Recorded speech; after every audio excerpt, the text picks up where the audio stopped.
हाय, आप देख रहे हैं चैनल सेंटर और आज की वीडियो में हम अपनी जो मटेरियलिज्म प्लस की सीरीज़ है उसको कंटिन्यू करते हुए बॉडीगार्ड की किताब फेटल स्ट्रेटजीज और थोड़ा बहुत सिमुलेक्रा एंड सिमुलेशन के बारे में बात करेंगे। इस किताब में बॉडीगार्ड का मेन आर्गुमेंट ये है कि दुनिया की रियलिटी की जो एक फ़ैसला साजी थी वो अब सब्जेक्ट से, बंदों की रैशनैलिटी, अक्ल से हटकर पूरी तौर पर अब ऑब्जेक्ट्स की तरफ चली गई है। अब ऑब्जेक्ट्स डिसाइड कर रहे हैं कि रियलिटी किस तरह की होगी, लोगों की ज़िंदगियाँ किस तरह चलेंगी, दुनिया का निज़ाम किस तरह चलेगा। इसलिए अब हमें सब्जेक्ट को छोड़ के ऑब्जेक्ट की तरफ से खेलना चाहिए, उसकी सोच के मुताबिक चलना चाहिए अगर हम वाकई कोई निज़ाम में तब्दीली चाहते हैं। और ये जो एक तब्दीली आई है इसका हमें एक जो एविडेंस मिलता है, वो जो एक चीज़ों का निज़ाम दुनिया में कुछ अरसे से एक डेवलप कर रहा है, प्रोग्रेस एक हो रही है टेक्नोलॉजी की भी और दूसरी चीज़ों की भी, उसमें नज़र आता है।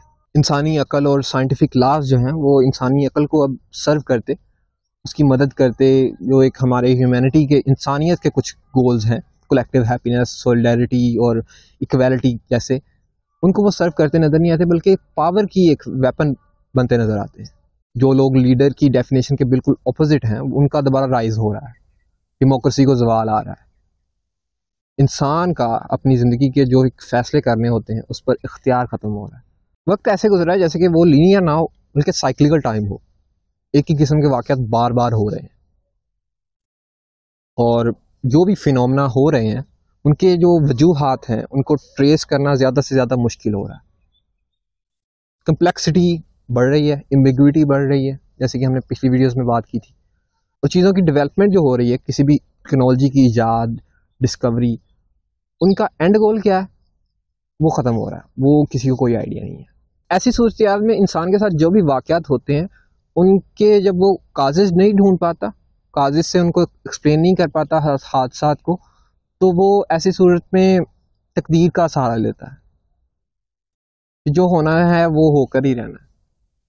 डेस्टिनी में लिखा था, तकदीर में लिखा था मेरी में ये जो हुआ मेरे साथ, वो इनसे इनको एक्सप्लेन करता है। इसीलिए बॉडीगार्ड ने अपनी किताब का नाम फेटल स्ट्रेटजीज रखा है कि क्या हो सकता है, किस तरह अपोजिशन हो सकती है कंट्रोल को, पावर को, जब आपको अपनी ज़िंदगी एक डेस्टिनी लगे। उस सूरत हाल में आप क्या कर सकते हैं, तो उस पर थोड़ी सी उन्होंने वजाहत की है। हम पहले बात करेंगे ये जो एक टोटल पैसेज हुआ है सब्जेक्ट से ऑब्जेक्ट की तरफ, वो हाउ इट लुक्स लाइक, वो किस तरह लगता है। सिमुलेशन, हाइपर रियलिटी की बात करेंगे, उसके बाद हम इसके कुछ काजेज़ और असरात की बात करेंगे, और उसके बाद हम कुछ ऑब्जेक्ट की खसूसियात और स्ट्रेटजीज़ के बारे में बात करेंगे कि किस तरह हम टोटलिटेरियन काजैलिटी जो है उसको अपोज कर सकते हैं, कि जिसकी वजह से हमें अपनी जो एक ज़िंदगी है वो एक तकदीर के पैरोकार लगती है कि हम कुछ नहीं कर सकते। इस सूरत हाल में हम क्या कर सकते हैं, किस तरह हम अपोज कर सकते हैं, उनके बारे में बात करेंगे। सो टू स्टार्ट विद, हम सबसे पहले बात करेंगे बॉडीगार्ड की, जो हमने पिछली किताबों में बात की थी, हाइपर रियलिटी के हवाले से।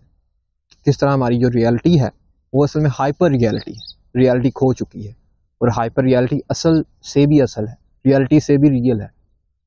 और इस पैसेज में ये जो हम यहाँ तक पहुँचे हैं, इसके पीछे जो एक मोटिवेशन चीज़ है वो हमारा एक जो फैंटेसी है ना, कि रियलिटी को हम लाइव बराह रास्त कैच कर लें, जो कि नार्सिसस से शुरू हुई और आज तक जारी व सारी है। उसकी वजह से हमने क्या किया कि आहिस्ता आहिस्ता से रियलिटी को गायब कर दिया और उसकी जगह हाइपर रियलिटी ने ले ली। और यही वजह है कि हमारी आज की जो एक दुनिया है, रियलिटी है, वो तस्वीरों से बनती है और तस्वीरों से ही मेंटेन की जाती है। बॉडीगार्ड इस तस्वीरों की रियलिटी को सिमुलेक्रा एंड सिमुलेशन वाली किताब में सिमुलेक्रा कहते हैं। और ये जो सिमुलेक्रा है या चीज़ है, तस्वीर चीज़ ही होती है, उसकी डोमिनेशन जो हमारी दुनिया पर हुई है, हमारी रियलिटी पर हुई है, वो 3 ऑर्डर्स या स्टेजेस में हुई है। पहला ऑर्डर जो है वो, मेरा गैस है, 12वीं सदी के करीब से स्टार्ट हुआ, जब साइंस और सिंबल जो थे वो एक असल रियलिटी की तरफ इशारा करते थे।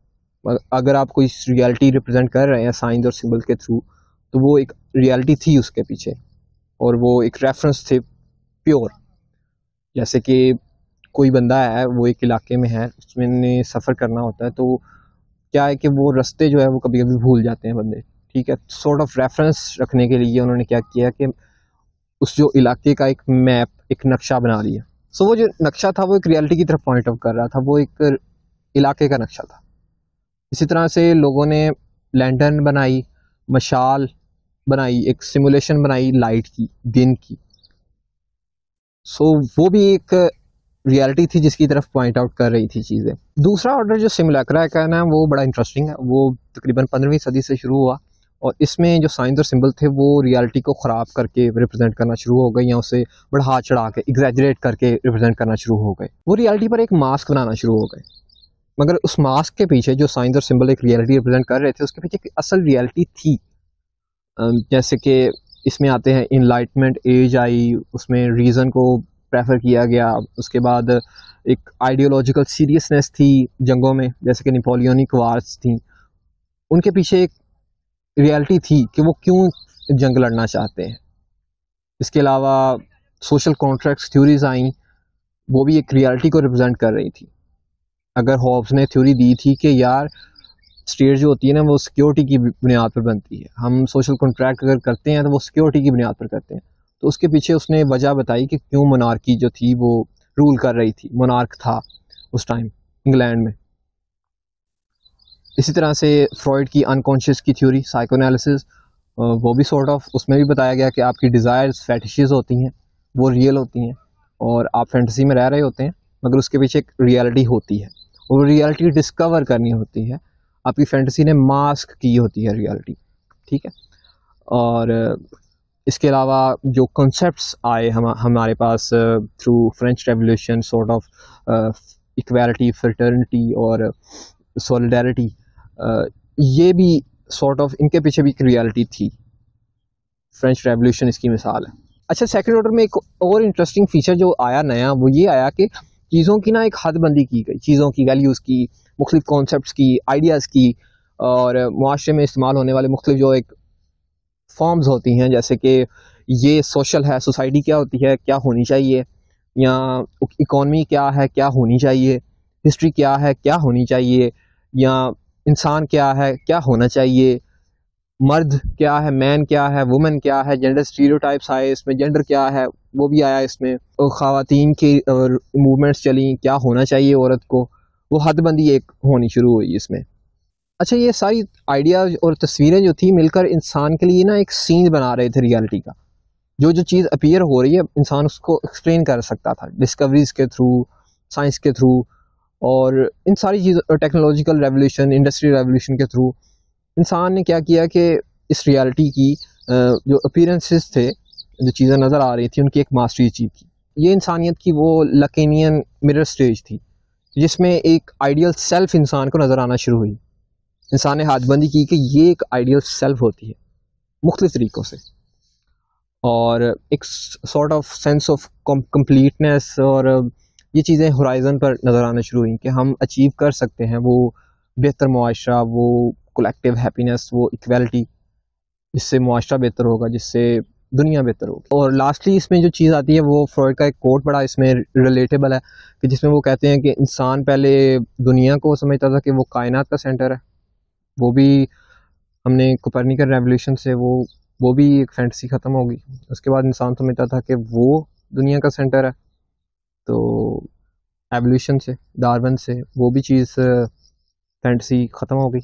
उसके बाद इंसान समझता था कि वो अपना सेंटर है, तो सॉर्ट ऑफ मुझे आप शाबाशी दें, वो भी आपकी फैंटेसी मैंने तोड़ दी है। आपकी भी अनकॉन्शियस फोर्सेस हैं, अनकॉन्शियस मोटिवेशंस हैं जो आपको मोटिवेट करते हैं एक्शन के लिए।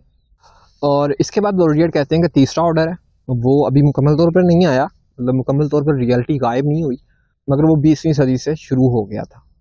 पोस्ट मॉडर्निज्म से, पोस्ट स्ट्रक्चरलिज्म के आने से, इन चीज़ों के आने से क्या हुआ था कि तीसरा ऑर्डर शुरू हो गया था। उसमें साइंस और सिंबल जो थे वो अब रेफर नहीं कर रहे थे किसी रियलिटी को, बल्कि अपनी एक सिमुलेशन बना रहे थे, अपनी एक सिमुलेटेड रियलिटी बना रहे थे, और उसके पीछे कोई रियलिटी नहीं थी। अब मुख्तलिफ शोबों में साइंस और सिंबल इस तरह काम कर रहे हैं कि रियलिटी की एब्सेंस जो है ना, कि रियलिटी का गायब होना एक चीज़ है, उसकी रियलिटी गायब हो चुकी है, अब ये उसको कवर कर रहे हैं कि ऐसा ना लगे कि यार ये रियलिटी गायब हो चुकी है। अब जो भी साइंस और सिंबल इस्तेमाल होते हैं, हम उनसे क्या करते हैं कि रियलिटी की एब्सेंस को कवर करने की कोशिश करते हैं, और इसी सूरत में हम क्या करते हैं कि हाइपर रियलिटी बना देते हैं। ठीक है, हाइपर रियलिटी जो रियल से भी रियल होती है, उससे ये होता है कि इंसान को चीज़ देखकर लगता है कि यार अगर ये हाइपर रियल है ना, तो जाहिर बात है कि इसके पीछे रियल भी तो हो गई। तो इस तरह ये चीज़ें काम कर रही हैं। तीसरे ऑर्डर में। और रियलिटी इसमें वही है जो सिमुलेट हो सकती है। अगर आप सिमुलेट नहीं कर सकते तो सॉरी, आप रियल नहीं है। इसकी मिसाल जो लेटेस्ट हम देख सकते हैं कि ये रमज़ान पैकेज है, गरीबों को मिल रहा है। तो इसमें क्या है कि शनाख्ती कार्ड वो ना लाजम एक रिक्वायरमेंट है उनके पास, उनके लिए। तो अगर आपके पास शनाख्ती कार्ड नहीं है, आपने सिमुलेट नहीं करवाया अपना नाम, अपना वजूद हुकूमत को, तो सॉरी, आप गरीब नहीं हैं। सो इस तरह के कुछ सीन्स हैं जिनसे हमने डील करना है या जिनमें हम जी रहे हैं। अब मसला पता है क्या है कि इंसान जो है ना वो एक तकरीब कारी के चक्कर में, सिमुलेट करने के चक्कर में, रियलिटी, हाइपर रियलिटी, रियलिटी की एब्सेंस को कवर करने के चक्कर में, लॉस ऑफ रेफरेंस जो हो हुए हैं उसके डर को, उसके खौफ को ख़त्म करने के चक्कर में हाइपर रियलिटी बना दें। अब क्या है कि हम एक पॉइंट से आगे निकल गए हैं, एक डेड पॉइंट बॉर्डियर कहते हैं कि उससे आगे निकल गए हैं कि अब हमें पीछे जाना, कि हम वापस हिस्ट्री में चले जाएं, वो नॉस्टैल्जिया का आना कि बचपन के दिन वैसे हम दोबारा सिमुलेट कर लें तो रियलिटी वापस आ जाएगी, वो नहीं अब आ रही। अब हम आगे निकल चुके हैं उस डेड पॉइंट से, जिसके पीछे अब हम वापस नहीं जा सकते।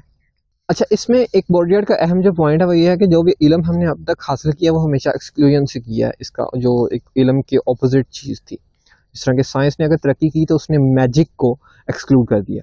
इस तरह के साइकाइट्री जो थी उसने अगर तरक्की की, वो 19वीं 20वीं सदी में आई। जिस तरह के मिशेल फूको आर्ग्यू करते हैं कि साइकाइट्री अगर आई ना तो उसने जो मैडमैन थे, जो पहले पीर समझे जाते थे, उनको सोसाइटी से एक्सक्लूड कर दिया, उनको एब नॉर्मल कह दिया कि वो एब नॉर्मल है और वो नॉर्मल नहीं है सोसाइटी के लिए, एक्सक्लूड कर दिया ना। तो इस तरह वो इल्म बढ़ा। इस तरह से डॉक्टरी जो थी, जब डॉक्टर का पेशा जब आया तो उसने भी अब मरीज़ को ना एक वो, ये मिशेल फूको का आर्ग्यूमेंट बेसिकली मैं दे रहा हूँ कि वो कह रहे हैं कि उसमें भी डॉक्टरी का पेशा जो आगे बढ़ा है ना, तो उसने इंसान को डीह्यूमनाइज करके आगे बढ़ा है, अपने पेशेंट को एक डीह्यूमनाइज करके आगे बढ़ा है। पेशेंट इंसान नहीं है उनके लिए, डॉक्टरों के लिए, उनके लिए जस्ट सेट ऑफ ऑर्गन्स है। सो ये एक्सक्लूजन का प्रिंसिपल है। और इसके आगे बोर्डियर बात करते हैं कि कोई भी वैल्यू है ना वो इस तरह से अगर डिफाइन होती है तो वो अपनी ऑपोजिशन की बुनियाद पर होती है। सच्चाई बुराई है, सच्चाई है इस क्योंकि बुराई है, ठीक है, और सच है क्योंकि कुछ झूठ है, ठीक है। ये दोनों एक दूसरे के आमने सामने खड़े और एक दूसरे को डिफाइन कर रहे हैं। जुल्म है, ठीक है, रहमदिली है, ठीक है। और अब बोर्डियर का आर्ग्यूमेंट ये है कि जब एक वैल्यू को आप स्ट्रेच करते हैं, स्ट्रेच सॉर्ट ऑफ कि उसकी हाइपर रियलिटी बनाने की कोशिश करते हैं, उसको लाइव कैच करने की कोशिश करते हैं कि how it's like to be this value, इस वैल्यू की रियलिटी क्या है। ज़्यादा से ज़्यादा आप तस्वीरों से उसे रिप्रेजेंट करते हैं, साइन सिंबल से उसे रिप्रेजेंट करते हैं। तो एक टाइम आता है जिसे डेड पॉइंट की हमने बात की, उसके बाद वो वैल्यूज़ मज़ीद रियल नहीं होती बल्कि रिवर्स होना शुरू हो जाती है, ठीक है, कि रिवर्सिबिलिटी आ जाती है उसमें, कि वो अपनी ऑपोजिट जो वैल्यू थी उसमें चेंज होना शुरू हो जाती है। अच्छाई में बुराई के कुछ एलिमेंट्स मिलना शुरू हो जाते हैं और वैल्यूज़ के जो पेयर्स होते हैं वो आपस में इंटरचेंजेबल होना शुरू हो जाते हैं, कि वो एक दूसरे के एलिमेंट्स, एक दूसरे की एनर्जी लेना शुरू हो जाते हैं अपना काम गुजारने के लिए। जिस तरह के सोशलिज्म जो है वो कभी कभार हमने देखा कि एक डिक्टेटरशिप में तब्दील हो जाता है, और कम्युनिज्म जो है वो भी डिक्टेटरशिप में तब्दील हो जाता है। और बोर्डियर कहते हैं कि रियलिटी का ये असूल है कि जितना ज़्यादा आप कैमरों से, फोटोग्राफी से पोर्ट्रे करने से रियलिटी को ढूंढने की कोशिश करते हैं, जितना ज़्यादा आप रियल को कैच करने की कोशिश करते हैं, वो उतना ज़्यादा ही आपसे दूर चला जाता है, उतना ज़्यादा ही वो अपने आप को छुपाता है, रिप्रेजेंट नहीं करता ऑब्जेक्ट जो रियलिटी है दुनिया की। इसके अलावा हमने बात की थी कि दूसरे ऑर्डर में ना हमने कुछ लिमिटेशंस की थी वैल्यूज़ की, कि ये अच्छाई है, ये बुराई है, ये सोशल है, ये एंटी सोशल है, ये हिस्ट्री है, ये प्रोपेगेंडा है, ये मर्डर ऑफ हिस्ट्री है, ठीक है। अब जब आप एक वैल्यू को बार बार रिप्रेजेंट करते हैं ना इस तरह के, उसको उसका रियल कैच करने की कोशिश करते हैं एक वैल्यू का, तो वो भी सेम होता है, वो रिवर्स में चलना शुरू हो जाती है। और इसी तरह से आपके जो रैशनल सिस्टम्स हैं, ये सारी चीज़ें आपने जिनकी लिमिटेशन की थी उनकी एक सॉर्ट ऑफ डीलिमिटेशन शुरू हो जाती है, और जो वैल्यूज़ हैं वो अपनी हद जो एक थी उससे तजावुज़ करना शुरू हो जाती हैं, चीज़ें ओवर सिग्निफाई हो जाती हैं। ये इसी तरह से है कि जिस तरह एक बॉडी है ना, उसमें जब कैंसर होता है तो बॉडी क्या करती है कि वो उसके अपने ही सेल जो होते हैं उनकी ओवर ग्रोथ होना शुरू हो जाती है, जो बॉडी को नहीं भी चाहिए और बॉडी में क्या होता है कि फिर उसकी बॉडी की जो बाउंड्रीज है, लिमिटेशन है, उसकी एक डीलिमिटेशन होती है, ओवर ग्रोथ ऑफ सेल होती है, ये बॉडी का इंटरनल रिवोल्ट होता है एक सॉर्ट ऑफ। इस तरह से दुनिया भी जो है ना वो एक हमारे जो एक तगोदो है या फैंटेसी है कि रियलिटी को कैच करें, उसके खिलाफ एक तगोदो करती है, एक रिवोल्ट करती है। ऑब्जेक्ट जो है वो बदला लेता है, फिर अगर हम उसे पकड़ने की कोशिश करते हैं तो वो और ज़्यादा गायब हो जाता है, और उसके बदले में फिर क्या करता है कि हम असल और नकल के दरमियान डिफरेंस नहीं कर पाते, फ़र्क नहीं कर पाते। जब एक वैल्यू या जिसे बॉडीवर्ड फॉर्म कहते हैं, किसी भी वैल्यू की एक फॉर्म होती है, सोशल है तो उसका कोई आइडिया है, कोई उसकी शक्ल है, कोई फॉर्म है, हिस्ट्री है तो उसकी कोई फॉर्म है, कोई उसका आइडिया है। उस वैल्यू की ऑपोजिट जो वैल्यू है, जब उसके एलिमेंट्स उस वैल्यू में मिलना शुरू हो जाते हैं तो फिर उसका फ़र्क करना और उसे डिफ़ाइन करना मुश्किल हो जाता है, और इस तरह से उस वैल्यू की क्रेडिबिलिटी ख़त्म हो जाती है।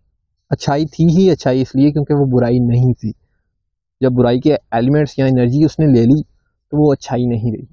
बॉडीवर्ड इस अमल को एक्सटेसी कहते हैं, और वो कुछ इस तरह इसे डिफाइन करते हैं कि ecstasy is the quality proper to any body that spins until all sense is lost and then shines forth in its pure and empty form.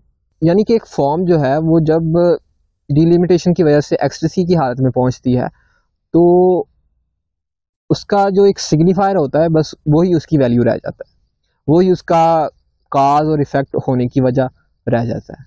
मिसाल के तौर पर फैशन जो है ना, फैशन वो खूबसूरती की एक्सटेसी है, उसकी खाली और खालिस शक्ल है। इसकी मिसाल ऐसे ही है कि अगर किसी बंदे ने कोई अजीब सा सूट पहना हुआ है और कोई बंदा उसे कहता है कि तूने अजीब सा सूट पहना हुआ है, तो क्यों पहना हुआ है तूने, तो वो कह सिर्फ इतना कह देना कि यार ये फैशन है, तो अंडरस्टूड सी बात है कि वो खूबसूरत लग रहा है, उसमें वो हैंडसम लग रहा है। अगर आपको नहीं भी लग रहा तो वो लग रहा है, क्योंकि एक आपने मशहूरी देखी थी, उसमें एक मॉडल ने ये सूट पहना हुआ था, उसने भी पहना हुआ है, तो वो ठीक है। खूबसूरती अब बंदे के नेचुरल फीचर्स या बंदे की खुशी अखलाकी या अक्ल की बुनियाद पर नहीं डिसाइड होती, बल्कि फ़ैशन के आने से क्या हुआ है कि अब ये आपकी वो काबिलियत है, आपकी अप टू डेटेड रहने से, नए नए जो फैशन ट्रेंड्स आ रहे हैं उनके साथ आप कितना अप टू डेटेड हैं, या आप फैशन इंडस्ट्री के जो स्टैंडर्ड्स हैं उनको कितना रिलीजियसली फॉलो कर रहे हैं, वो काबिलियत जो है ना वो खूबसूरती है। इस तरह से खूबसूरती एक प्रोडक्ट बन जाती है जो खरीदी और बेची जा सकती है, जो कि कोई भी पहन सकता है, किसी के पास भी हो सकती है, और वो कंज्यूम भी हो सकती है, जो कि प्योरिटी नहीं है, बस कंजम्पशन है उसकी हो सकती है, और वो कूड़े की तरह फेंकी जा सकती है कहीं भी। और इस तरह जो है ना वो वैल्यूज़ की एसेंस, उनका मतलब गायब होता है एक्सटेसी के आने से, उनकी जब वो प्योर एंड एम्प्टी फॉर्म बन जाती हैं चीज़ें। इस तरह से एक्सेस ऑफ जो इंफॉर्मेशन है, इंफॉर्मेशन की ज़्यादती है सोशल मीडिया से के आने से या इंटरनेट के आने से, वो इल्म की एक एक्सटेसी है, उसकी एम्प्टी और प्योर फॉर्म है। इस तरह से जो टेलीविज़न है वो रियलिटी की एक्सटेसी है, कैसे उनमें रियलिटी जो है ना एक सीरीज़ में चल रही होती है और कितनी स्पीड से चल रही होती है। इसकी जो एक प्रीमियम मिसाल है वो पंजाबी गानों में या आइटम सॉन्ग्स जो बॉलीवुड के होते हैं उनमें होती है, कि कैसे उनमें जो शॉर्ट्स होते हैं ना वो इतनी स्पीड से आगे पीछे जा रहे होते हैं वीडियोस में कि आप एक जगह पास करके स्टॉप नहीं कर सकते कि इस सीन का क्या मतलब है। आप ज़रूरत ही महसूस नहीं करते कि इतनी स्पीड से वो चीज़ जा रही होती है कि इट फील्स अननेसेसरी। और ये एक्सटेसी है पंजाब की, पंजाबी गाने, पंजाब की जो कल्चर है, रवायत है, उसकी एक्सटेसी है।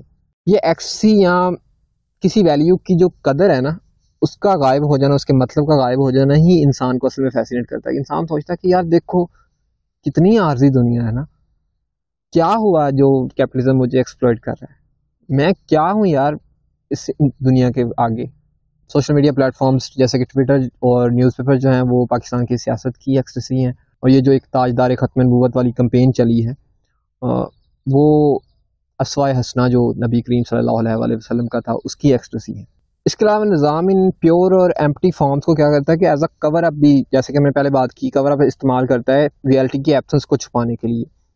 ताजदार ख़त्म नबूवत जो है ना वो बेसिकली अस्वाए हसना की जो एक रियलिटी गायब हो रही है उसको छुपाने के लिए इस्तेमाल होता है।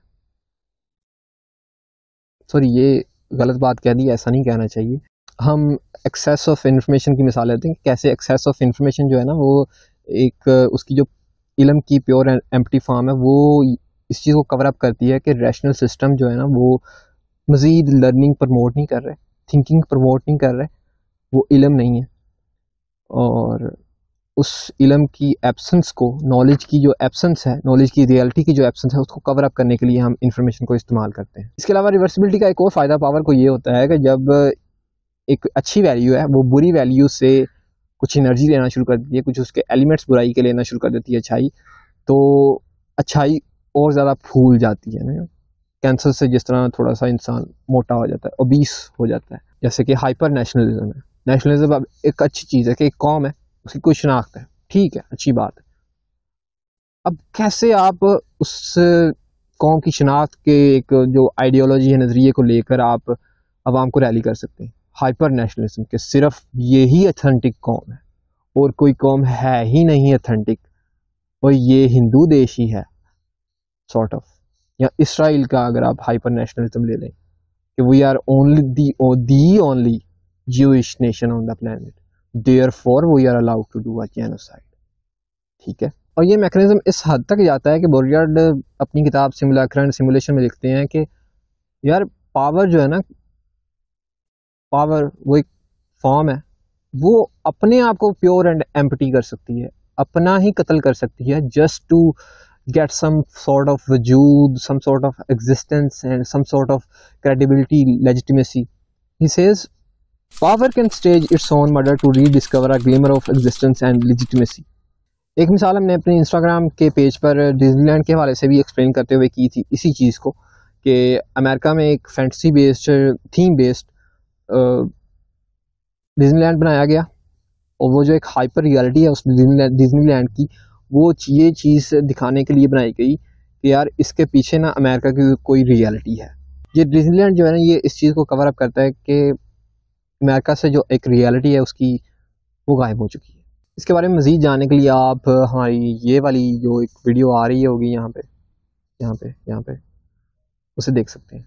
आगे बढ़ते हैं और बात करते हैं मिरर ऑफ डिसअपीयरेंस की। बोरियार्ड इन एक्सटैटिक फॉर्म्स को, इन एक्सटैटिक शक्लों को क्या कहते हैं कि ये असल वैल्यूज़ की, असल चीज़ों की के शीशे भी हैं उनके डिसअपीयर होने के, मिरर ऑफ डिसअपीयरेंस कहते हैं। जैसे कि फैशन जब आया ना, तो जब दुनिया ने खूबसूरती को फैशन में ढूंढना शुरू किया, तो फैशन के आने से क्या हुआ कि जब बंदों ने खूबसूरती को फैशन के लेंस से देखना शुरू किया तो डिसअपीयर हो गई खूबसूरती, जिस तरह की हमने पहले बात की। इस तरह से जब कोई इंसान सेक्स को पोर्नोग्राफी से कंसेप्चुलाइज करने की कोशिश करता है, उसकी रियलिटी को जानने की कोशिश करता है, तो सेक्स की अपनी जो रियलिटी है वो गायब हो जाती है। इसी तरह से जब आप सोसाइटी के बारे में, किसी कौम के बारे में पब्लिक पोल से, हजूम से जानने की कोशिश करते हैं, उनके नज़रिए से कंसेप्चुलाइज करने की कोशिश करते हैं कि what is the Nations pulse, क्या लोग सोच रहे हैं, क्या मुआशरा क्या सोचता है, मुआशरे का क्या ओपिनियन है, ये चीज़ आप पब्लिक पोल से जानने की कोशिश कर रहे हैं, तो उससे क्या होता है कि मुआशरे की अपनी रियलिटी गायब हो जाती है। जब ये वैल्यूज़ को डिसअपीयर कर देती हैं, उसके बाद ये अपनी एक्सट्रीम फॉर्म की तरफ जाने की कोशिश करती है, हाइपर नेशनलिज्म। झूठ से बढ़कर जो झूठ होता है वो सच समझ जाता है, जैसे कि प्रोपेगेंडा में हमें नज़र आता है, जैसे कि हमारी जो पाकिस्तान में नई गवर्नमेंट बनी है उसमें नज़र आता है, जैसे कि इसराइल जो एक काम कर रहा है उसको जेनोसाइड नहीं समझा जा रहा, उसमें नज़र आता है कि वो झूठ बोल रहा है मगर वो सच समझा जा रहा है। झूठ से भी झूठ है, ऑब्वियसली झूठ है, ठीक है चीज़, मगर वो फिर भी सच समझी जा रही है, ठीक है, और कोई भी एक्शन नहीं हो रहा। इस तरह से आशिकाने रसूल जो हैं वो भी एक्सट्रीम फॉर्म तक पहुंच चुके हैं, इसलिए उनमें हमें कातिल भी नज़र आते हैं। चीज़ें वो सीन भूल जाती हैं जो कि हमने सेकंड ऑर्डर ऑफ सिमुलेक्रा में देखी थी कि इंसान ने अपीयरेंसेस की मास्टरी हासिल की थी, कुछ लिमिटेशंस लगाई थी वैल्यूज़ पर, वो वैल्यूज़ जो होती हैं, वो चीज़ें जो भूल जाती हैं वो सिमुलेक्रा में आ जाती हैं। वो झूठ सच का फ़र्क भूल जाती हैं, अच्छाई बुराई, classless society, self consciousness of spirit, Hegel ने जिस तरह का कैटेगोरिकल इम्पेरेटिव, ये चीज़ें मायने नहीं रखती। इक्वालिटी, फ्रेटर्निटी, सोलिडेरिटी, ये चीज़ें मैटर नहीं करती उन चीज़ों के लिए जो कि अपनी एक लिमिटेशन भूल जाती हैं और एक्सट्रीम की तरफ जाने की कोशिश करती हैं। बोरियार्ड ऐसी चीज़ों को, ऐसी वैल्यूज़ को, फॉर्म्स को, मिरर ऑफ डिसअपीयरेंस को ऑब्सीन कहते हैं। ये चीज़ें ऑब्सीन हैं जो कि सीन से परे हैं। एक हमारा इंसानियत का सीन था जिसमें हमने एक मास्टरी ऑफ अपीयरेंसेस हासिल की थी, मगर ये चीज़ें उस सीन से तजावुज़ कर चुकी हैं, बाहर जा चुकी हैं, सो इसलिए ये ऑब्सीन है। बोरियार्ड के मुताबिक ये जो सीन था ये एक इल्यूजन था, एक कोलेक्टिव इल्यूजन था। हम लोगों ने आपस में एक कंसेंसस किया था, एक सॉर्ट ऑफ हमारा कॉन्ट्रैक्ट था कि ये रियलिटी है हमारी, कुछ मिथ्स पर, कुछ वैल्यूज़ पर हमारा एक एग्रीमेंट था, कंसेंसस था, एक मास्टरी ऑफ अपीयरेंसेस थी, जिसकी वजह से इंसान को क्या था, एक सोवरेनिटी, एक डिग्निटी महसूस होती थी। ये कुछ क्वालिटीज़ हैं ऑब्सीन की जो कि मैंने लिस्ट डाउन की हैं बुक से, आप इन्हें पढ़ सकते हैं। जैसे कि ऑब्सीन जो होता है वो बहुत ज़्यादा दिखाई देता है, ये किसी भी वैल्यू को, किसी गहराई को अपील नहीं करता, उसकी तरफ इशारा नहीं करता। इसके अंदर एक एनर्जी ऑफ रप्चर होती है, ये कंट्रोवर्सीज बहुत ज़्यादा इसमें इन्वॉल्व होती हैं, हमेशा तोड़ने की बातें करता है। ऑब्सीन ऑब्जेक्ट जोड़ने की बात नहीं करता। ऑब्सीन चीज़ें अपने काम से अलग कर दी जाती हैं, अपना काज और इफ़ेक्ट, असर वो खुद ही होती है। इनमें सस्पेंस होता है, ये सस्पेंस को बढ़ाती है। इनके अंदर आयरनी होती है, ये पोर्ट्रे कुछ और कर रही होती हैं और अंदर से कुछ और होती हैं। एक आयरॉनिक, कोई अगर ऑब्सीन लीडर है, ट्रंप है जैसे, वो क्या कुछ हो रहा है, कर कुछ हो रहा है, एक आयरनी है उसकी बात में। ऑब्सीन इवेंट्स जो होते हैं उनकी कोई ताइज नहीं होती, जिस तरह की इलेक्शन रिगिंग है, बांग्लादेश ले लें, पाकिस्तान ले लें, रशिया ले लें, इनके कोई कॉन्सिक्वेंसेस नहीं होते।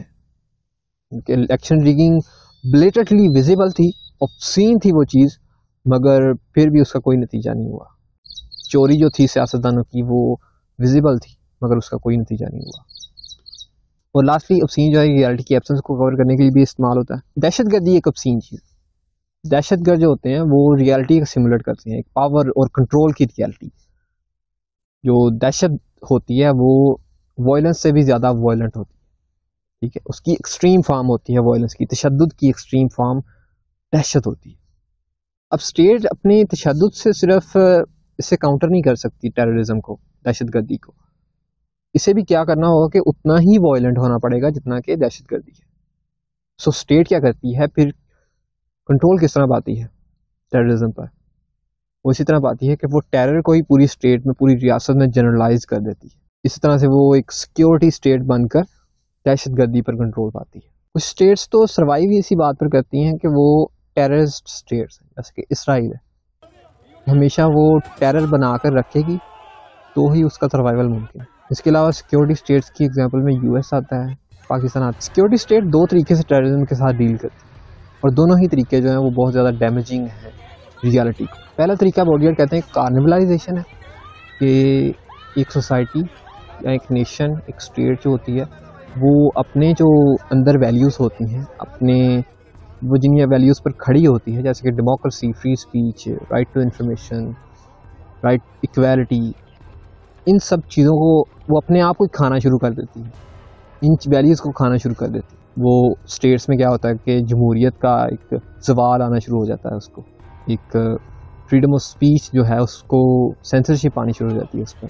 और दूसरा एक जो तरीका है वो कैनिबलाइजेशन, कि एक रियासत दूसरी रियासतों को खाना शुरू कर देती है टेररिज्म पर कंट्रोल पाने के लिए अपनी दहशतगर्दी से। जिस तरह के यूएस है, उसने इन्वेजन ऑफ इराक की, उसके अलावा अफ़गानिस्तान को तबाह किया, पाकिस्तान को भी किसी हद तक तबाह किया। और अपने मुल्क की बात करें तो माशाल्लाह से ऑपरेशन सर्चलाइट जो हुआ वो सबके सामने ही 1971 में क्या हुआ। इस तरह से जब एक रियासत टेरर के साथ इस तरह डील करती है तो उससे क्या होता है कि जो भी उस रियासत का एक ऑर्डर होता है, डेमोक्रेटिक ऑर्डर होता है या कोई पॉलिटिकल सीन होता है जिन पर वो रियासत खड़ी होती है, वो उसका मिरर ऑफ डिसअपीयरेंस बन जाता है। ये टेरर जो होता है रियासत का, वो वैल्यूज़ ख़त्म हो जाती हैं, डिसअपीयर हो जाती हैं, गायब हो जाती हैं। इस तरह से फिर क्या होता है कि दिफा और दहशतगर्दी एक ही चीज़ बन जाती है, प्योर एंड एम्पटी फॉर्म बन जाती है दहशत।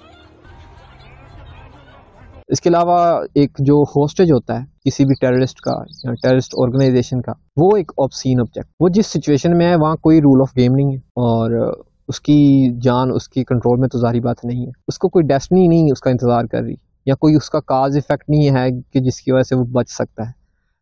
चांस ही है, एक इनोनिमस चांस, इसका उसे पता ही नहीं है कि वो बच सकता है कि नहीं, उसकी जान अपनी नहीं है और वो निगोशिएशन के लिए इस्तेमाल हो रहा है। सो उसकी सोवरेनिटी इस तरह ज़ाया नहीं होती, कंजील हो जाती है, जम जाती है, वो इंसान की एक ऑब्सीन फॉर्म बन जाता है, होस्टेज होता है। बॉडीगार्ड कहते हैं कि हम अगर एक सिक्योरिटी स्टेट में रह रहे हैं, सिक्योरिटी स्टेट या एक दुनिया ऐसी में रह रहे हैं जहाँ पे मिलिट्री एक्सपेंडिचर सबसे ज़्यादा वैल्यू किया जाता है, तो हो सकता है कि हम सब भी होस्टेज ही हों। बॉडीगार्ड कहते हैं कि ये एक्सट्रीम फॉर्म्स होती हैं, ये मौके को भी इंडिटर्मिनेट कर देती हैं। अब होस्टेज एक ऑब्सीन ऑब्जेक्ट है, उस पर क्या है कि अनलिमिटेड रिस्पॉन्सिबिलिटी आ जाती है, जिसकी वजह से चांस भी जो होता है वो इनडिटर्मिनेट हो जाती है, बेयकीनी आ जाती है कि मौका भी मिलेगा कि नहीं मिलेगा। उस पर यह भी जिम्मेदारी आ जाती है कि वो भी कर्ज उतारे जो उस पर वाजिब भी नहीं। इस तरह से जब ऑब्सीन फार्म किसी भी चीज़ का कोई मतलब नहीं ना छोड़ती, मुआशरे से ऑर्डर और पॉलिटिकल सीन ख़त्म कर देती है, तो एक हिस्टेरिया आता है रिस्पॉन्सिबिलिटी का कि हर किसी भी चीज़ का कोई मतलब नहीं है, इसलिए हर चीज़ परफेक्ट काम करनी चाहिए। अगर वो परफेक्ट काम करनी चाहिए तो हर बंदे पर अनलिमिटेड रिस्पॉन्सिबिलिटी है, हर बंदा रिस्पॉन्सिबल है टेररिज्म के लिए। बोडियर कहते हैं कि ऐसे में बंदों में सिर्फ एक पैशन रह जाता है और उसका नाम वो रखते हैं वर्टिको। वर्टिको एक किस्म की बेमुर्शिदी है कि सेंस ऑफ डिसओरिएंटेशन, कि आप को लगता है कि आप ज़िंदगी में सही रास्ते पे नहीं जा रहे या अनऑथेंटिक ज़िंदगी जी रहे हैं, जिसे सार्त्रे जो है वो नौजिया भी कहता है। Everything's far away. Everything's a copy of a copy of a copy. आप ना अपने आप को एंकर करना चाहते हैं कहीं पे, आपको लगता है कि आप ना एंकर्ड नहीं है ज़िंदगी में, ना फिक्स नहीं है आप। और इंसान इस तरह जब वर्टिगो में होता है तो वो डिमांड करता है कि रियलिटी अच्छी से अच्छी हो जिसमें वो अपने आप को एंकर कर सके, और वो सड्यूस होना चाहता है चीज़ों से, क्योंकि उसके अपने पास तो अब कोई सब्जेक्टिविटी की वैल्यू उसकी रह नहीं गई, रैशनैलिटी की कोई वैल्यू रह नहीं गई, इल्म की कोई वैल्यू रह नहीं गई, इल्म की कोई फॉर्म हमारे पास रह नहीं गई, वो सब चीज़ें गायब हो चुकी हैं रियलिटी की। सो ऐसे में सिर्फ सड्यूस होता है वो, और चीज़ें जो हैं वो सडक्शन का काम करती हैं। बॉडियार्ड सडक्शन को इस तरह डिफाइन करते हैं कि manipulation of signs and symbols to create meaning and significance and desire. इस तरह जब सारी आवाम ये जो सिलेक्शन के पीछे लग जाती है, ज़्यादा से ज़्यादा चीज़ें जो है ना रियलिटी उनसे गायब की जाती है और उनको pure empty form, ecstatic forms उनकी बनाई जाती है, और एक एक्सेस ऑफ सिग्निफायर होती है, लफ्ज़ ही लफ्ज़ होते हैं और लफ्ज़ों की अहमियत होती है, ऐसी एक रियलिटी क्रिएट होती है। और एक सिग्निफायर जो होते हैं ना, जो कि रियलिटी को सिग्निफाई करते हैं किसी रियलिटी को, उनकी एक्सेस होती है मगर कोई चीज़ सिग्निफाइड नहीं कर रहे होते, वो लॉस ऑफ रेफरेंसेस होता है इसमें, और यही चीज़ होती है वो वर्टिगो को और ज़्यादा एग्जैजरेट करती है। So we run in a loop, और जब इंसान इस तरह एक लूप में भागता है तो फिर उसे लगता है कि शायद चीज़ें जिस तरह हो रही हैं ऐसे ही होनी थी, मैं क्या ही कर सकता था, मैं क्या ही हूँ। हर चीज़ जब आपको एक सिग्निफाई करवा रही होती है कि यार ये दुनिया किसकी आर्जी है, तो फिर आपको भी लगता है कि यार मैं क्या ही कर सकता था, मैं क्या ही हूँ। और इंसान को इस तरह अपनी सूरत हाल जो है मुकद्दर लगती है। ओवरली स्पेकुलेट करने से, सोचने से, ओवरली चीज़ों को डिटर्मिन करने से, ओवर सिग्निफाई करने से एक बॉडियर कहते हैं कि एक्सक्रिसेंट सिस्टम बनता है। एक्सक्रिसेंट का मतलब होता है कि जो अपनी हद से मतलब बढ़ गई हो चीज़, ऑब्वियसली एक सिस्टम जो अपनी हद से तजावत कर गया हो। जिस तरह कि एक अमीबा होता है ना, उसकी कोई बाउंड्री नहीं होती, वो फैल भी सकता है, ठीक है। कैंसर सेल्स होते हैं, मोटापा होता है, तो एक्सक्रिसेंट सिस्टम डेवलप होता है जिसका असल रियलिटी से कोई ताल्लुक नहीं होता। टिकटॉकर्स जो हैं वो सियासतदान बन जाते हैं, वो सियासत करते हैं। एक्टर्स जो हैं वो मुल्क के सदर बन जाते हैं। क्रिकेटर जो हैं वो भी वज़ीर आज़म होते हैं। इस तरह से क्या होता है कि नशोनुमा किसी कौम की, रियासत की, दुनिया की, वो रुक जाती है। जिस तरह की एक होस्टेज की हमने देखा था ना कि सोवरेनिटी टेररिज्म में, टेररिस्ट स्टेट जब वो एक हालत में था, ऑब्सीन स्टेट में था, तो उसकी सोवरेनिटी कंजील्ड हो गई थी, जम गई थी। इस तरह से ग्रोथ भी जो है ना वो जम जाती है, और एक स्टेट ऑफ इनर्शिया में इंसानियत लगती है कि तब्दीली के बहुत ज़्यादा मनाजर तो हमें नज़र आ रहे होते हैं मगर एक्चुअल में हमें चेंज कोई नज़र नहीं आ रहा होता। हमने चीज़ों को बहुत ज़्यादा मतलब दे दिया है जिनकी वजह से वो अब रिवर्स होकर गायब हो रही हैं। अगर हम इसकी मिसाल लें रेडिकल फेमिनिज़म से, जब वो 1970-1980 में आया ना, तो ख़वातीन के हकूक़ के लिए बात की, सोशल राइट्स, इकोनॉमिक राइट्स के लिए बात की, बॉडी सेक्स पॉजिटिविटी के हवाले से बात की उन्होंने।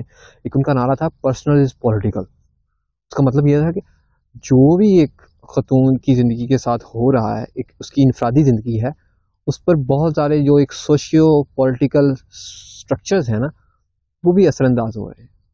सो इसलिए उसका जो पर्सनल है ना, ज़ाती मामला है, वो ज़ाती नहीं है, वो सियासी मामला है। बॉडियर इसमें आर्ग्यू करते हैं कि यार ऐसी बातें करके ना आप पता नहीं क्या सोचते हैं कि आपने कौन सी आज़ादी की कुंजी हासिल कर ली है, कि असल में आपने मसलों को मज़ीद नज़रियाती धुएँ के स्पुर्द कर दिया, उसकी लपेट में ले आए।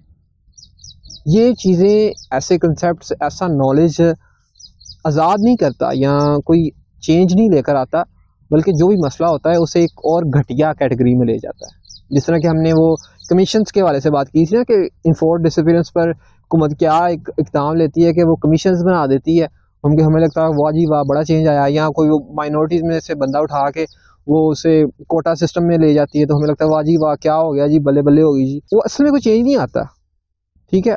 और ज़्यादा उनके मसले जो होते हैं वो गंभीर हो जाते हैं, सीरियस हो जाते हैं। इसलिए बॉडीगार्ड कहते हैं कि यार हम लोग पता क्या कर रहे हैं, हम लोग जो जिस तरह अपने रैशनल सिस्टम से, साइंस से, अपनी जो भी एक लैंग्वेज से सोच रहे हैं, हम जो जो कंसेप्ट बना रहे हैं अपनी तरफ से, क्लास कॉन्शियसनेस लेकर आ रहे हैं, हम लोग सिर्फ ना एनर्जी वेस्ट कर रहे हैं, ठीक है। एंड पे मासेस जो होते हैं ना वो कोई अक्ल की तरफ नहीं आते, कलेक्टिव हैप्पीनेस की तरफ नहीं आते वो कि उसके बारे में सोचें, इक्वालिटी नहीं चाहते वो चाहते हैं ड्रामा थोड़ा सा, ठीक है।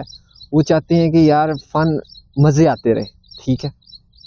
हम लोग सिर्फ उनको जगाने की कोशिश कर रहे हैं मगर वो नहीं जाग रहे। वो इसलिए नहीं जाग रहे कि मुआशरा है ही नहीं, ठीक है।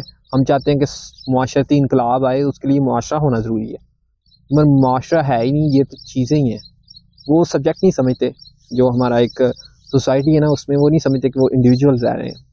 हाँ, ज़ाती तौर पर आपकी सब्जेक्टिविटी है, मगर एज कोलेक्टिव सब्जेक्ट आप कहें कि कोई चीज़ है जो कि इनकलाब लेकर आएगी, तब्दीली लेकर आएगी, जिसकी वजह से इक्वालिटी आएगी, क्लासलेस सोसाइटी होगी, कम्युनिज्म बनेगा,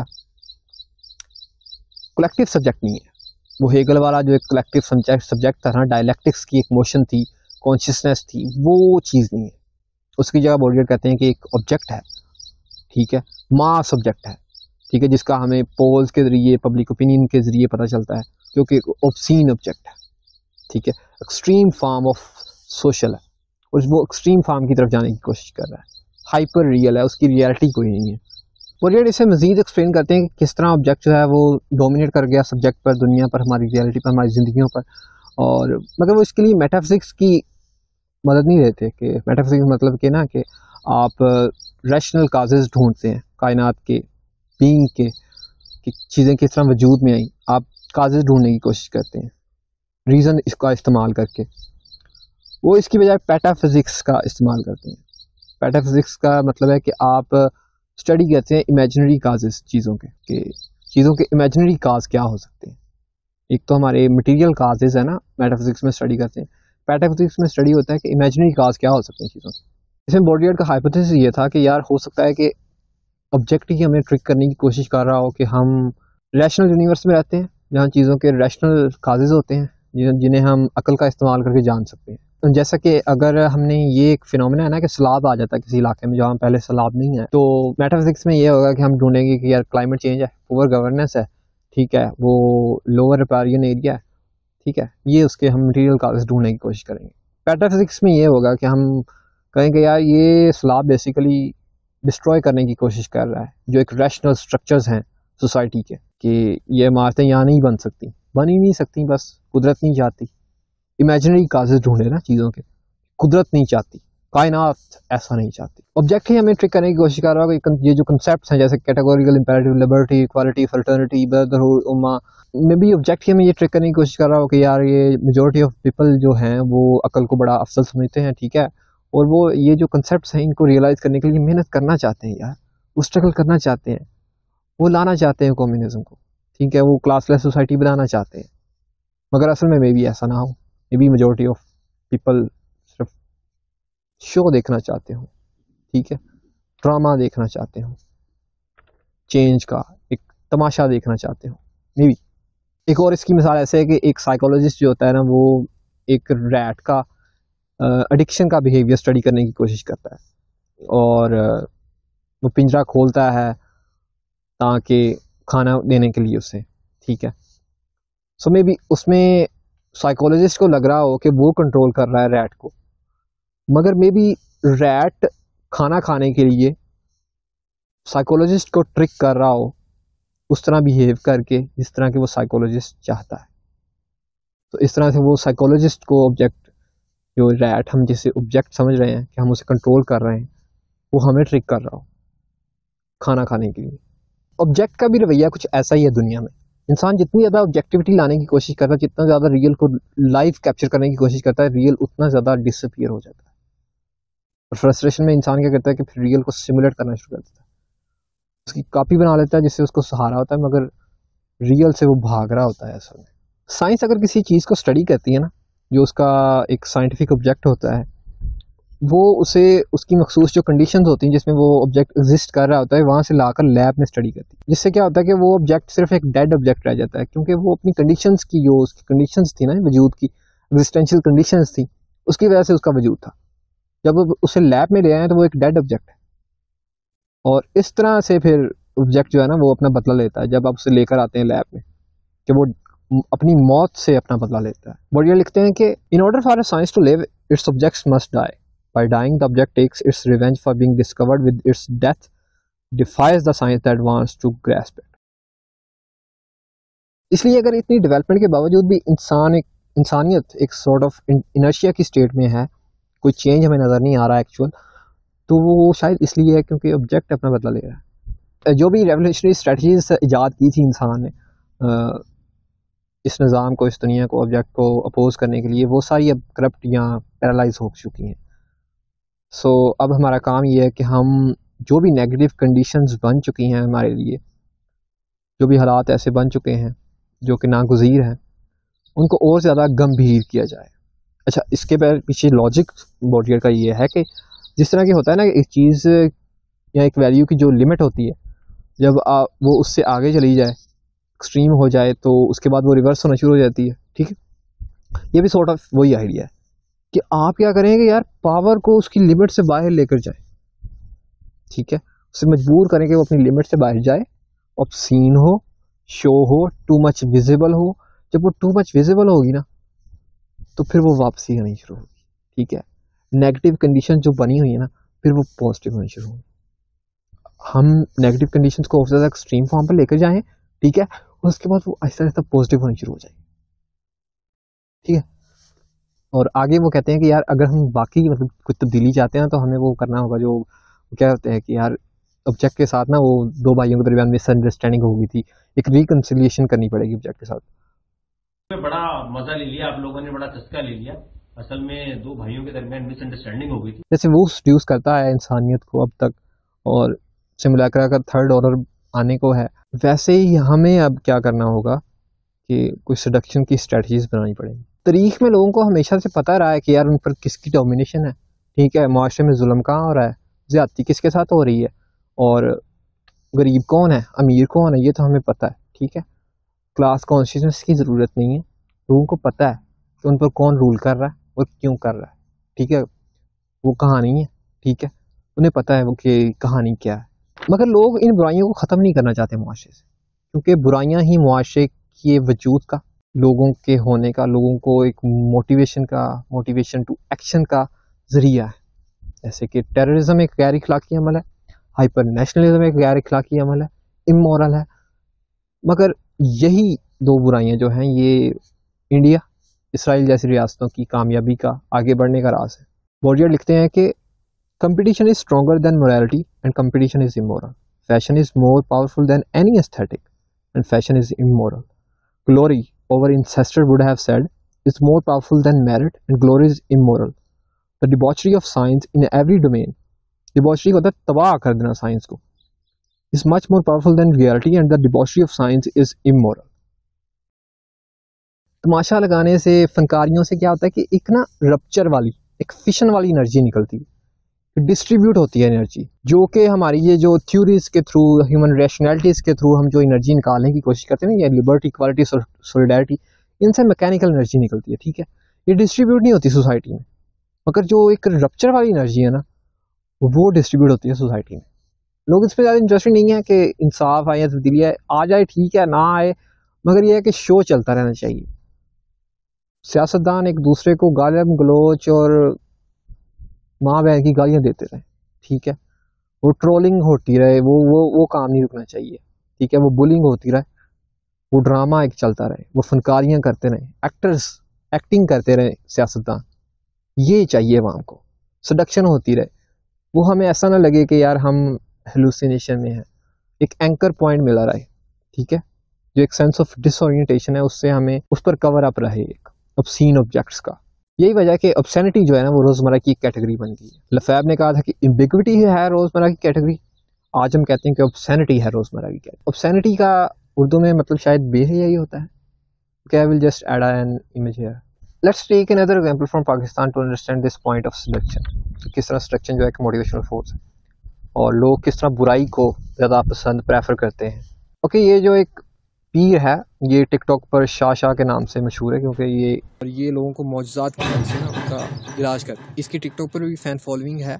अब वो क्या कर रहा है कि जो एक स्पिरिचुअलिटी का, पीरी मुरीदी का एक सीन था ना, दानिशमंदी का, हिकमत का, फैज़याबी का, वजद का, वो सीन को ख़त्म कर रहा है पीरी मुरीदी की एक ऑब्सीन फॉर्म बंद करना, टिकटॉकिफिकेशन ऑफ पीरी मुरीदी करके उसकी प्योर और एम्प्टी फॉर्म बन रहा है, एक्सटेसी लेकर आ रहा है पीरी मुरीदी में।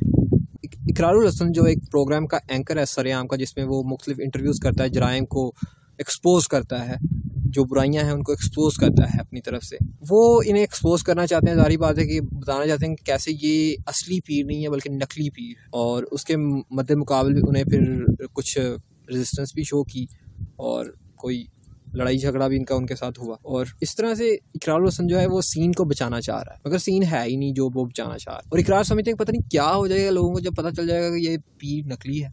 बोर्डियट पता क्या कहेंगे इसमें कि ये जो शाह पीर है ना, ये रियलिटी के ज़्यादा करीब है बजाय के इकरार के, क्योंकि ये पीर असल में बता रहा है लोगों को कि ये पीरी मुरीदी असल में है क्या। ये इकरार भाई ही हैं जो किसी ओडिपस कम्प्लेक्स में फंसे हुए हैं और किसी इल्यूजन में है। लोगों को पता है कि वो पीर नकली है, वो सिर्फ कहानियाँ सुना रहा है उन्हें और उसके पीछे कोई सच्चाई नहीं है, मगर वो फिर भी सड्यूस हो रहे हैं क्योंकि वो उन्हें एक सेंस ऑफ ओरिएंटेशन, एक एंकरेज दे रहा है। ठीक है, उन्हें ग्राउंडेड रख रहा है, ज़मीन पर रख रहा है, रियलिटी का एक रेफरेंस देने की कोशिश कर रहा है। एक हाइपर रियल है, वो एक ऑब्सीन ऑब्जेक्ट है। इससे लोगों को लगता है कि यार अगर ये नकली है ना तो इसके पीछे कोई असल पीरी मुरीदी वाकई होगी तो ये नकली है ना। लोग अक्सर पूछते हैं कि पाकिस्तानी कौम कैसे इतनी मुस्बत है और क्यों वो क्रिटिसिज्म को इतना एक्सेप्ट नहीं करती। तो वो इसलिए नहीं करती, इन तमाशों की वजह से नहीं करती। जब तक ये तमाशे हैं तो लोगों को उम्मीद है अच्छे दिनों की, अच्छाई की, जिस तरह कि हमने कभी शायद कंज्यूमर सोसाइटी वाली वीडियो में बात की थी। यही वजह कि अब असल मायनों में इंकलाब नहीं आ सकता, क्योंकि वो रियल इंकलाब नहीं आ सकता, क्योंकि लोगों को सिर्फ ना हाइपर रियलिटी में अब आदत पड़ चुकी है, रियल नहीं हाइपर रियल देखने की। सो वो इंकलाब का सिर्फ एक स्पेक्टिकल देखना चाहते हैं, वो असल इंकलाब नहीं चाहते। इस तरह से लोग अब डेमोक्रेटिक ऑर्डर नहीं चाहते, सिर्फ ऑर्डर का एक स्पेक्टिकल भी हो ना किसी सिक्योरिटी स्टेट में तो वो ऐसे ही लगेगा उनके लिए वो डेमोक्रेसी ही है। अगर सिक्योरिटी स्टेट वो स्पेक्टिकल मेंटेन कर सकती है या कर रही है तो लोग सिक्योरिटी स्टेट का जो एक दहशत है, टेरर है, वो भी अफोर्ड कर सकते हैं। बोर्डियर लिखते हैं कि deepest wish is perhaps the wish to hand one's desire over to another. इंसान असल इवेंट डिज़ायर नहीं करता, बस वो ये चाहता है कि कोई और डिज़ायर कर ले और उसे वो सड्यूस कर, फैसिनेट कर ले उस डिज़ायर से, वो उसकी डिज़ायर बन जाए। खुद वो डिज़ायर नहीं करना चाहता। हम अपनी जो एक ज़िम्मेदारी है ना ख्वाहिश करने की, वो दूसरों को देना चाहते हैं, क्योंकि अगर हम खुद डिज़ायर करेंगे तो उसके साथ रिस्पॉन्सिबिलिटी भी आएगी, हमें कुछ करना भी पड़ेगा, जाहिर बात है। पैसिविटी जो है ना वो इस हद तक प्रिवेल कर चुकी है। A universe purged of all threat of meaning in a state of asepsis and weightlessness, it is this very perfection that is fascinating. इससे नतीजा ये निकलता है कि इंसान, mass object, majority of people इनकलाब नहीं चाहते, वो इनकलाब या तब्दीली नहीं चाहते, तब्दीली का सिर्फ एक ना नज़ारा चाहते हैं, स्पेक्टिकल चाहते हैं। सो अगर तब्दीली को भी आना है तो उसको भी इस तरह सड्यूस करना पड़ेगा। तब्दीली की जो ज़रूरत है ना किसी भी रियासत में, किसी भी इलाके में, उससे एक्सट्रीम फॉर्म में टू मच विजिबल होना पड़ेगा, हमारे सामने आना पड़ेगा, फिर ही हो सकता है कि मास ऑब्जेक्ट जो है ना वो सड्यूस हो, उसके लिए कुछ करें। बोर्डियट कहते हैं कि असल जो हमारी सोशल डिस्ट्रीब्यूशन है वो कि जो इक्वल है, बगैर किसी तजाद के है, क्लास के तजाद के है, वो सडक्शन की डिस्ट्रीब्यूशन है कि हर बंदा सड्यूस होता है और हर बंदा लाजमी सड्यूस होता है, और इसमें कोई क्लास की तफरीक नहीं, कोई तबके की तफरीक नहीं है। अगर ऑब्सैनिटी फॉर्म्स की, उनकी जो टू मच विजिबिलिटी है, उनका बहुत ज़्यादा दिखाई देना उनको तबाह कर देता है, तो हमें फिर ये जो सिक्योरिटी स्टेट है, जो पावर के प्रैक्टिसेस हैं, जो पावर की मिथ है, इनको इनकी एक्सट्रीम फॉर्म तक जाने के लिए मजबूर करना पड़ेगा, फिर ये तबाह होंगी। एक स्ट्रेटजी ये होगी कि जो पावर है वो असल में तो कहीं कंसंट्रेट नहीं है, जैसे कि मिशेल फूको आर्ग्यू करते हैं। तो अगर हम चाहते हैं कि पावर डिसमेंटल हो, ठीक है, डिस्पर्स हो, ख़त्म हो, रप्चर हो उसका, तो उसके लिए हमें पावर को मजबूर करना पड़ेगा कि वो अपने आप को शो करे, अपने हाथ दिखाए। जब वो अपने हाथ, हम उसे ट्रिक करेंगे पावर को कि वो अपने हाथ दिखाए, तो उसे पता चलेगा कि असल पावर तो उसके पास थी ही नहीं, ठीक है।